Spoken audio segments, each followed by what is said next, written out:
بسم اللہ الرحمن الرحیم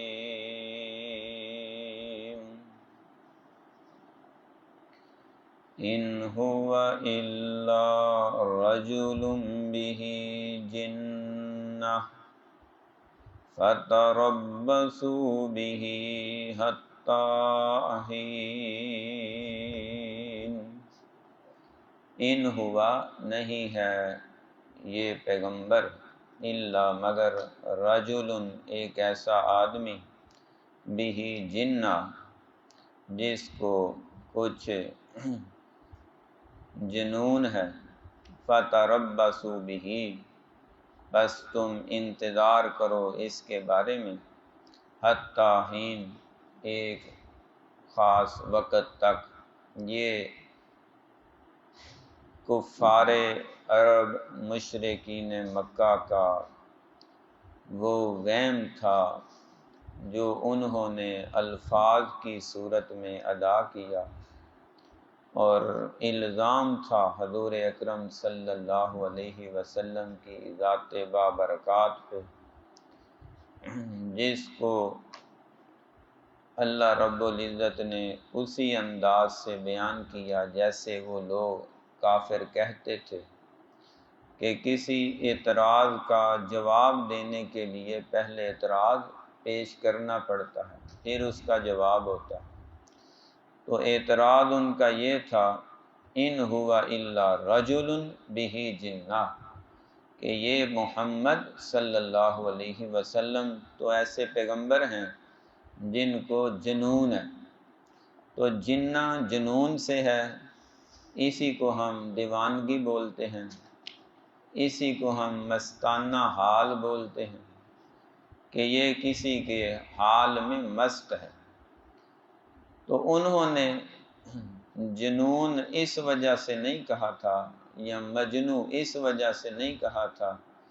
کہ نعوذ باللہ استغفر اللہ، سرکار دو عالم صلی اللہ علیہ وسلم کوئی عام دیوانوں جیسے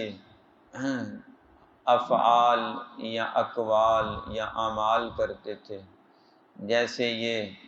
عقل سے عاری لوگ جن کی عقل معوف ہو جائے تو انہیں لکڑی پتھر کی پہچان نہیں رہتی، انہیں پاکی پلیتی کا پتہ نہیں چلتا، انہیں اپنے بیگانے کا ہوش نہیں رہتا، نفع نقصان کو وہ بھول جاتے ہیں۔ تو یہ معاملہ نہیں تھا،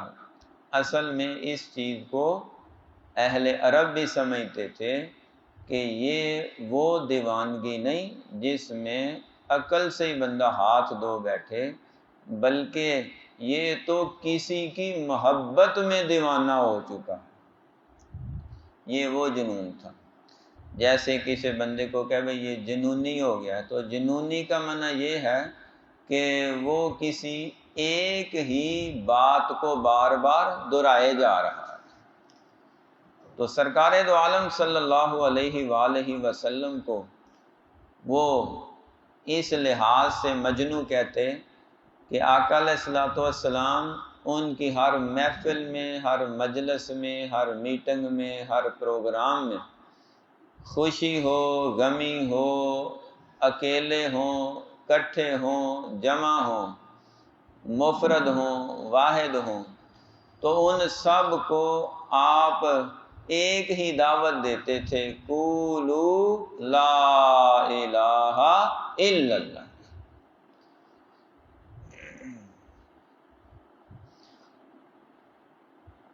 اس معاشرے میں بھی آپ تجربہ کر کے دیکھ لیں، اگر کوئی بندہ اپنے ذمے اس بات کو واجب کر لے کہ میں نے ہر کسی کو نماز کی دعوت دینی ہے، تو وہ جہاں بھی جائے گا لوگ کسی بھی کیفیت میں ہوں تو اس نے اپنی بات کرنی ہے۔ مثال کے طور پہ لوگ کسی شادی کے فنکشن میں مصروف ہیں اور ادھر عشاء کی اذان ہو گئی ہے،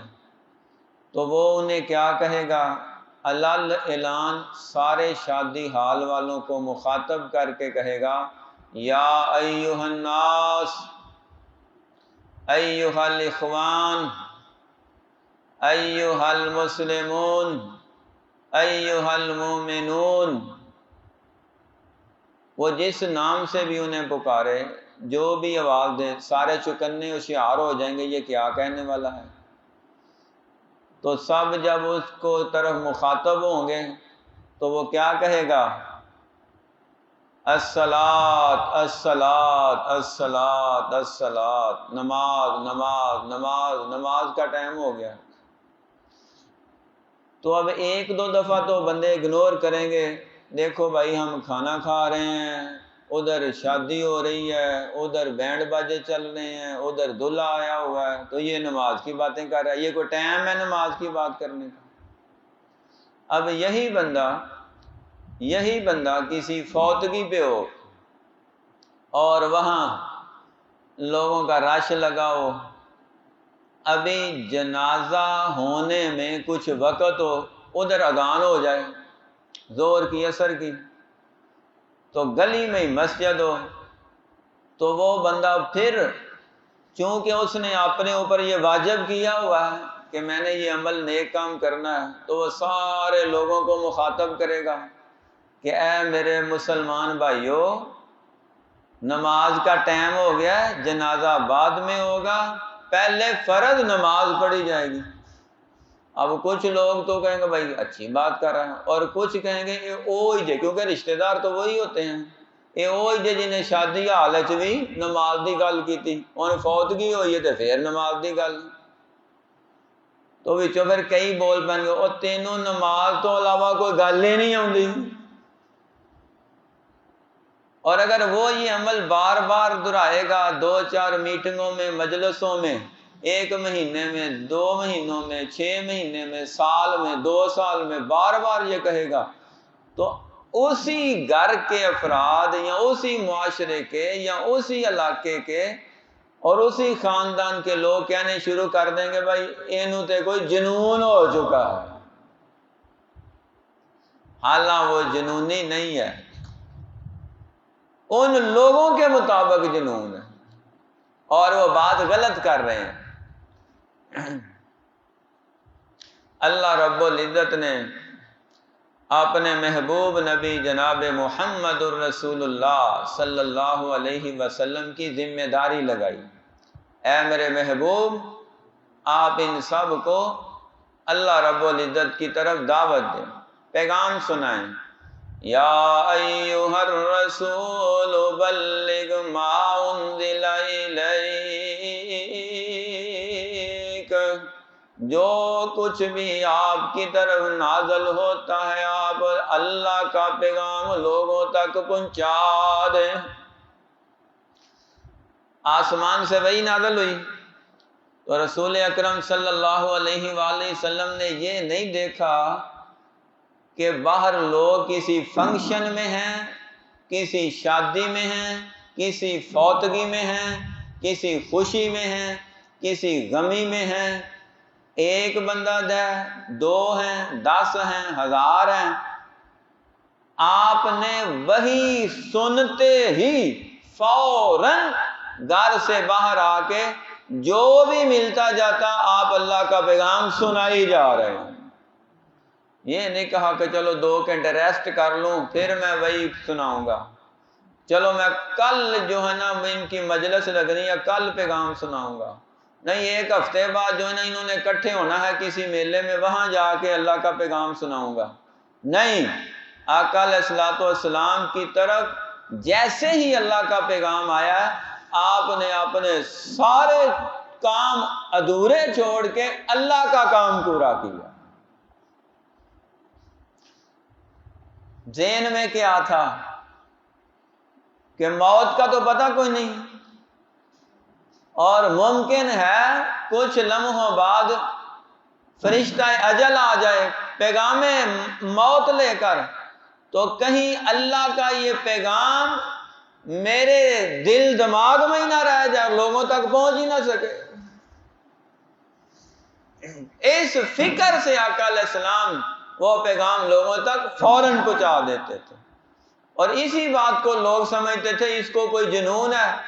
کہ ادھر سے آتا ہے کہتا ہے وہی آئی ہے، ادھر سے آتا ہے کہتا ہے وہی آئی ہے، ادھر سے آتا ہے کہتا ہے وہی آئی ہے، ہر روز دوسرے تیسرے دن کوئی وہی نازل ہو رہی ہے، اس کو کوئی جنون ہو چکا ہے۔ استغفر اللہ۔ اللہ رب العزت نے خود جواب دیا، اے میرے نبی صلی اللہ علیہ وسلم، آپ نے تو ان کو جواب دینا نہیں، کیونکہ آپ تو انتہائی مشفق، مہربان، رحم دل ہیں، اور ان کی کڑوی کسیلی باتوں کا جواب بھی نہیں دیتے۔ آپ کی طرف سے دفاع ہم کریں گے۔ اللہ تعالیٰ نے سورہ قلم نازل فرمائی اور اس کے ابتدا میں ہی اپنے پیغمبر کا دفاع کیا، اور جو آقا علیہ الصلوۃ والسلام کی دیوانگی اور جنون پہ اور آقا علیہ السلام پہ الزامات کے بچھاڑ کرنے والے تھے اور بعد میں بدتمیزی اور گالی گلوچ پہ اتر آئے، اللہ تعالیٰ نے ان کی ان سخت زبانوں کا سخت لہجے میں جواب بھی دیا۔ آپ نے نبی کا خود دفاع فرمایا، نون والقلم وما یسطرون ما انت بنعمت ربک بمجنون وَإِنَّ لَكَ لَأَجْرًا غَيْرَ مَمْنُونٍ وَإِنَّكَ لَعَلَىٰ خُلُقٍ عَظِيمٍ فَسَتُبْصِرُ وَيُبْصِرُونَ بِأَيِّكُمُ الْمَفْتُونُ۔ دوات کی قسم، قلم کی قسم، اور قلم سے لے کے دوات میں سیاہی لگا کے ما یسترون جو وہ لکھتے ہیں، ان لکھنے کی قسم، مراد فرشتے ہیں۔ ما انت بنعمت ربک بمجنون، اے میرے محمد آپ تو مجنون ہے ہی نہیں۔ ان لک لاجرا غیر ممنون، آپ کو جو اجر اللہ نے عطا کرنا اس کا تو بے حد و حساب ہے، کوئی شمار ہی نہیں۔ انک لعلی خلق عظیم، آپ تو اعلیٰ اخلاق کے مرتبے پہ فائز ہیں۔ یہ لوگ غلط کہتے ہیں، غلط بولتے ہیں، کبھی آپ کا نام شاعر رکھ دیا، کبھی آپ کا نام کاہن رکھ دیا، کبھی آپ کا نام مجنون رکھ دیا۔ اللہ رب العزت نے ہر چیز کی نفی فرمائی، فرمایا ولا ما ہوا بقول شاعر قلیلا ما تؤمنون ولا بقول کاہن قلیلا ما تذکرون تنزیل من رب العالمین۔ یہ کسی شاعر کا کلام نہیں، یہ کسی کاہن جادوگر کا کلام نہیں، یہ اللہ رب العزت کی طرف سے نازل شدہ ہے۔ ان ہوا الا وحی یوحی، جو بھی اللہ تعالیٰ وحی فرماتے ہیں آقا علیہ السلام آگے پہنچا دیتے ہیں۔ وَالنَّجْمِ إِذَا هَوَىٰ مَا ضَلَّ صَاحِبُكُمْ وَمَا غَوَىٰ وَمَا يَنطِقُ عَنِ الْهَوَىٰ إِنْ هُوَ إِلَّا وَحْيٌ یوحیٰ۔ پیغمبر علیہ السلام بہکی باتیں نہیں کرتے، ادھر ادھر کی لا یعنی بیکار باتیں نہیں کرتے، اپنے من سے مرضی سے کچھ نہیں کہتے۔ یہ تو اللہ رب العزت کی طرف سے وحی والا پیغام ہے جو اللہ نے بھیجا ہے، اور محمد تو پہنچانے والے ہیں صلی اللہ علیہ وآلہ۔ اللہ سبحانہ و تعالیٰ نے اپنے نبی کا دفاع فرمایا میرا نبی محمد الرسول اللہ صلی اللہ علیہ وآلہ وسلم کے بارے میں یہ لوگ بڑی بری باتیں کہتے ہیں۔ یا ایھا الذی نزل علیہ ذکر انک لمجنون، کہ اے وہ شخص جس پہ یہ ذکر نازل ہوتا ہے، کہتا ہے میری طرف اللہ کا ذکر نازل ہوتا ہے، تم تو ہمیں لمجنون مجنون لگتے ہو۔ استغفر اللہ۔ اور ساتھ ہی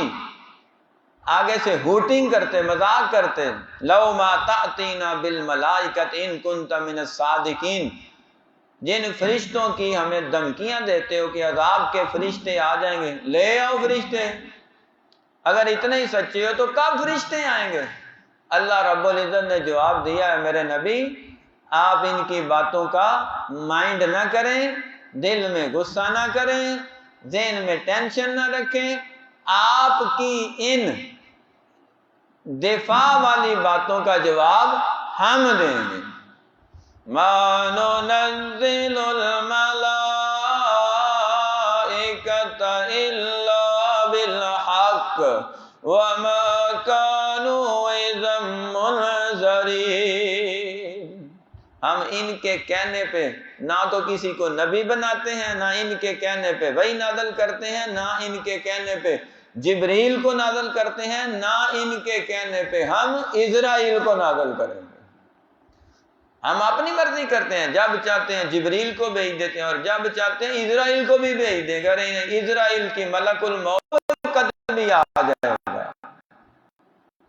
رہ گئی بات محمد صلی اللہ علیہ وسلم کی کہ جو پیش کرتے ہیں،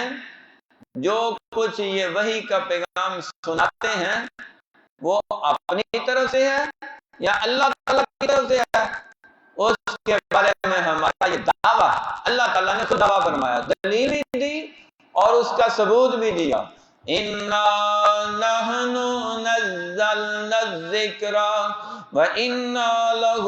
لَحَافِظُونَ، یہ ذکر محمد کا اپنا بنایا نہیں، اللہ کا نازل کردہ صلی اللہ علیہ وآلہ وسلم، ہم نے اس کو نازل کیا ہے، اور تم دنیا کے سارے مخالف اس کو مٹانا چاہو مٹا نہیں سکتے، خود مٹ جائیں گے۔ اللہ کا نام رہے گا،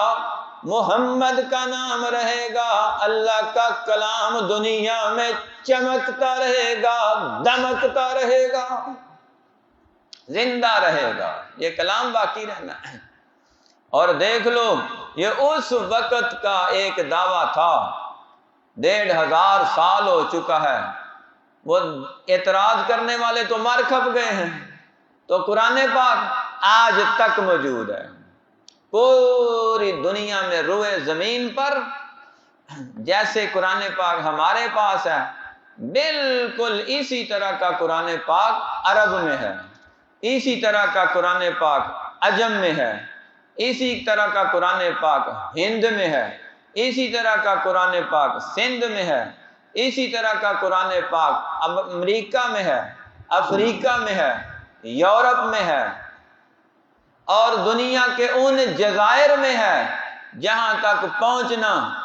بغیر ہوائی سفر کے ممکن ہی نہیں، بحری سفر کے ممکن ہی نہیں۔ رب تعالیٰ نے ان جزیروں اور جنگلوں میں جہاں جہاں بھی کوئی انسان بستا ہے، اللہ نے اپنا نام بھی پہنچا دیا، اپنے نبی محمد کا نام بھی پہنچا دیا، قرآن بھی پہنچا دیا۔ یہ اللہ رب العزت کے حفاظت کا ذمہ لینے کا بہت بڑا علم ہے جو دنیا کے نقشے پہ صاف ظاہر ہو رہا ہے۔ اللہ سبحانہ و تعالیٰ نے اس پیغام کو رہتی دنیا تک کے لیے باقی رکھنا ہے، کیونکہ یہ اللہ تعالیٰ نے پہلی کتابوں سے منفرد رکھا ہے، پہلی کتابوں سے الگ تھلگ رکھا ہے۔ اس کتاب کی انفرادیت یہ ہے، اس کتاب کا اعلیٰ رتبہ ہی ہونا یہ ہے کہ دنیا کائنات میں تورات ایک جیسی نہیں ملے گی، انجیل ایک جیسی نہیں ملے گی، زبور ایک جیسی نہیں ملے گی۔ پاکستان میں کوئی اور نسخے ہیں، ہندوستان میں اور نسخے ہیں، عربستان میں اور ہیں، انگلستان میں اور ہیں، امریکستان میں اور ہیں، افریقستان میں اور ہیں، لیکن روئے زمین پہ اگر واحد کتاب ہے جو لفظ تو لفظ ایک جیسی سالوں سے، صدیوں سے، ہزاروں سالوں سے ایک ہی چلتی آ رہی ہے، وہ قرآن پاک ہے۔ یہ قرآن کی سچائی کی دلیل ہے۔ اس کے مٹانے والے مٹ گئے، چھپانے والے چھپ گئے، ختم کرنے والے ختم ہو گئے۔ قرآن آج بھی دنیا کے نقشے پہ راج کر رہا ہے، تاج کر رہا ہے، اور جو قرآن پاک سے وابستہ ہو جاتا ہے اللہ اسے راجدار، تاجور بنا دیتے ہیں، اور جو قرآن کو حفظ کر لیتا ہے رب تعالیٰ اسے قیامت کے دن اور اس کے ماں باپ کو جنت کے ہیروں سے بھرے ہوئے تاج پہنا دیں گے۔ جو اس سے وابستہ ہو اس کا یہ مرتبہ ہے، تو جس ہستی پہ یہ نازل ہوا ہے ان کا کتنا مرتبہ ہوگا۔ آج بھی جو قرآن پاک کو حفظ کر لے، یاد رکھے، عمل کرے، اس کا اتنا مرتبہ ہے۔ کروڑوں اربوں لوگ ہیں جو قرآن پاک کے حافظ ہیں، ان کی یہ شان ہے۔ تو جس پیغمبر پہ یہ قرآن نازل ہوا ہے ان کی شان کس قدر ہوگی، وہ تو شمار میں ہی نہیں۔ اللہ سبحانہ و تعالیٰ اپنے پیغمبر کا دفاع کیا، فرمایا میرے نبی کے بارے میں ایسے لفظ نہیں بولنے، بلکہ ہم بتاتے ہیں ہمارے نبی ہیں کیا۔ اِنَّهُ لَقَوْلُ رَسُولٍ كَرِيمٍ ذِي قُوَّةٍ عِندَ ذِي الْعَرْشِ مَكِينٍ مُّطَاعٍ ثَمَّ أَمِينٍ وَمَا صَاحِبُكُم بِمَجْنُونٍ۔ یہ 18ویں پارے والی آیت کا جواب یہ آخری پارے، ما صاحبکم بمجنون وَلَقَدْ رَآهُ بِالْأُفُقِ الْمُبِينِ وَمَا هُوَ عَلَى الْغَيْبِ بِضَنِينٍ وَمَا هُوَ بِقَوْلِ شَيْطَانٍ رَجِيمٍ فَأَيْنَ تَذْهَبُونَ إِنْ هُوَ إِلَّا ذِكْرٌ لِلْعَالَمِينَ۔ نہ پیغمبر کو کوئی جنون ہے، نہ لانے والے فرشتے جبریل کو کوئی جنون ہے، نہ سننے والے عمل کرنے والے صحابہ کو کوئی جنون ہے، بلکہ یہ تنزیل من رب العالمین۔ اللہ تعالیٰ بھی ہر قسم کے عیب سے پاک ہے۔ جس ہستی کے ذریعے نازل کیا جبریل وہ امین ہے، اور محمد تو ہے ہی کریم ہے، ہر لحاظ سے فضل و کرم ان کی ذات پہ نازل ہوتا رہتا ہے۔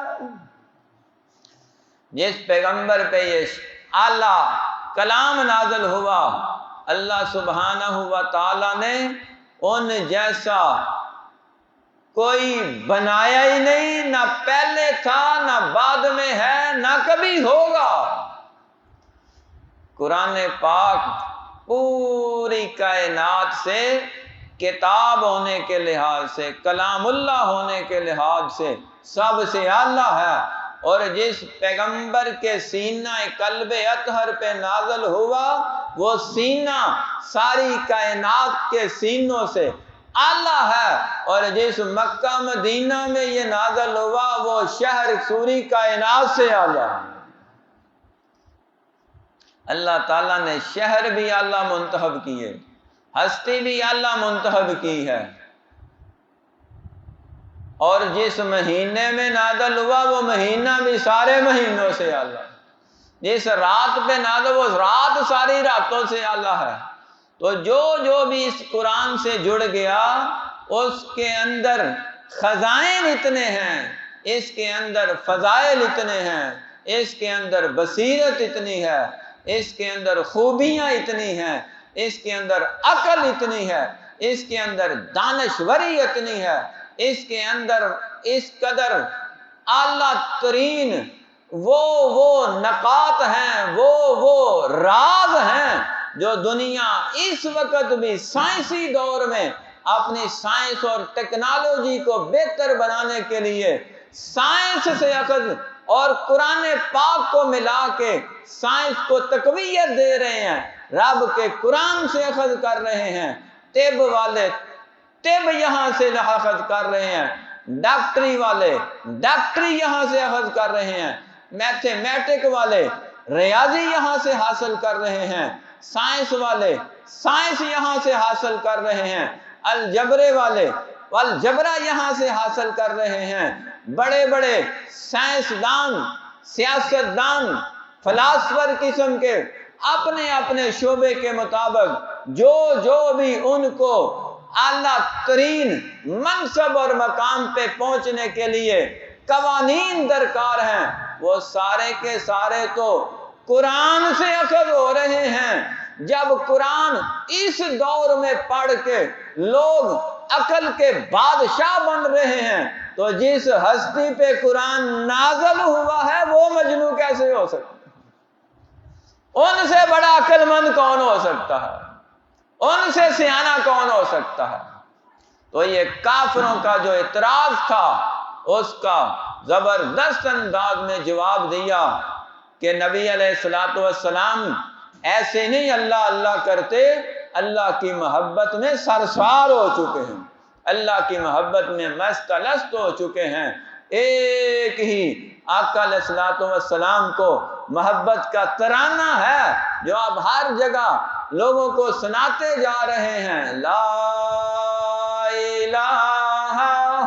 الا اللہ، یہ ترانہ یہ نغمہ فصل گل و لالا کا نہیں پابند، بہار ہو کہ خزاں لا الہ الا اللہ، خودی ہے تیغ خودی ہے تیغ فساں لا الہ الا اللہ، یہ دور اپنے براہیم کی تلاش میں، صنم کدا جہاں پہ لا الہ الا اللہ۔ اور اقبال کہتے ہیں اگرچہ بت ہیں جماعت کی آستینوں میں، پر مجھے حکم اذاں لا الہ الا اللہ۔ نبی پاک صلی اللہ علیہ وسلم نے یہ نہیں دیکھا کہ مد مقابل سامنے اپنے رشتہ دار ہیں، نمبردار ہیں، چودھری ہیں، وڈیرے ہیں، سیاستدان ہیں، بڑے بڑے اعلیٰ رتبے پہ اور بڑی بڑی طاقت اقتدار اختیار والے ہیں۔ آقا علیہ الصلوۃ والسلام نے فرمایا اللہ کی طرف سے مجھے یہ آرڈر ہے، اگرچہ بت ہیں جماعت کی آستینوں میں، پر مجھے تو حکم اذاں یہی ہے کہ لا الہ الا اللہ سناتے جاؤ۔ آپ نے اپنا فریضہ ادا کیا، عقیدہ توحید لوگوں کے ذہنوں میں راسخ کر کے گئے ہیں، دلوں میں دماغوں میں اور ان کے خون میں رچا کے گئے ہیں، اور اس قدر وہ پختہ ہو چکے تھے کہ جسم کٹ جاتا لیکن نہ وہ اللہ کو چھوڑتے تھے نہ محمد کو چھوڑتے ہیں صلی اللہ علیہ وسلم، نہ توحید کو چھوڑ رہے ہیں، نہ سنت کو چھوڑ رہے ہیں، نہ قرآن کو چھوڑ رہے ہیں، نہ حدیث کو چھوڑ رہے ہیں۔ قیامت آ سکتی ہے اللہ کی محبت میں مست الست ہونے والے، فنا فی اللہ ہونے والے وہ بھی آتے رہیں گے، آقا علیہ السلام کی محبت میں اس قدر اعلیٰ مقام پہ پہنچنے والے، فنا فی رسول ہونے والے وہ بھی آتے رہیں گے، اور کتاب و سنت قرآن پاک حدیث پاک کی محبت میں اپنا تن من دن وار کرنے والے قیامت تک آتے رہیں گے اور اللہ رسول سے اپنی محبت کا اظہار کرتے رہیں گے۔ دنیا جو مرضی اعتراض کر لے، ان کے اعتراضات وقت کے ساتھ ساتھ خود بھی مٹ گئے، اعتراض بھی مٹ گئے، اور اللہ سبحانہ وتعالی کا کلام دنیا کائنات میں چمک بھی رہا ہے، دمک بھی رہا ہے اور راج بھی کر رہا ہے۔ یہاں تک تو ان کافروں کا اعتراض تھا جس کا جواب دیا۔ پھر حضرت نوح علیہ السلام کا واقعہ دوبارہ سے یہاں سے شروع کیا، وہ انشاءاللہ کل پڑھیں۔ ان هو الا رجل به جنہ، نہیں ہے یہ پیغمبر مگر ایسا آدمی جس کو جنون ہے۔ فتربصوا به، بس تم انتظار کرو اس کے بارے میں، حتی حین، ایک خاص مدت تک۔ صدق اللہ